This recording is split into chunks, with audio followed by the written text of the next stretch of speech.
खबर शामिल करते हैं जंग से रिपोर्ट। राना शहबाज अजीज वज़ीर आला पंजाब मरीम नवाज शरीफ की हिदायत पर सूबाई वजीर primary and secondary health care Khwaja Umran Nazir का डिस्ट्रक्ट हेडक्वार्टर हस्पताल के ज़ेर तमीर मेडिकल एंड कार्डियक एमरजेंसी का दौरा।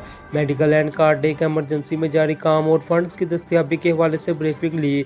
सूबाई वजीर ने गुलाम नबी ब्लॉक में मुख्तलिफ वार्ड्स का दौरा किया। पैड्स और नर्सरी वार्ड्स में तिब्बी सहूलियात अद्वियात की दस्तियाबी के हवाले से जायज़ा लिया। सूबाई वजीर ने मेडिकल एमरजेंसी वार्ड में मरीजों से सहूलियात बारे फर्दर दरियाफ्त किया।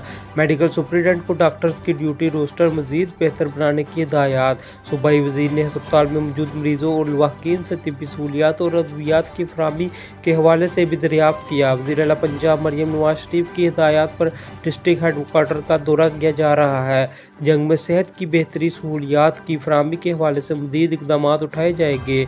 सूबाई वज़ीर आला पंजाब मरीम नवाज शरीफ की ख़ुसूसी हिदायत पर जल्द डिस्ट्रिक्ट हेडक्वार्टर हस्पताल में हेल्थ लैब का क़याम अमल में लाया जा रहा है। हस्पताल में अद्वियात की अदम फराहमी के हवाले से कोई शिकायत मसूल नहीं हुई। वज़ीर आला पंजाब मरीम नवाज शरीफ की जानब से शहरियों को सेहत की सहूलियात की फराहमी के हवाले से तरजीही बुनियादों पर इक़दाम उठाए जा रहे हैं। डिस्ट्रिक्ट हेडक्वार्टर हस्पताल जंग को मॉडल हस्पताल बनाने के अज़म रखते हैं। Secretary primary and secondary health care Nazir Saqib, deputy commissioner Mohammad Umair, member सूबाई assembly colonel retired Ghazanfar Abbas Karachi भी इनके हमरा मौजूद थे।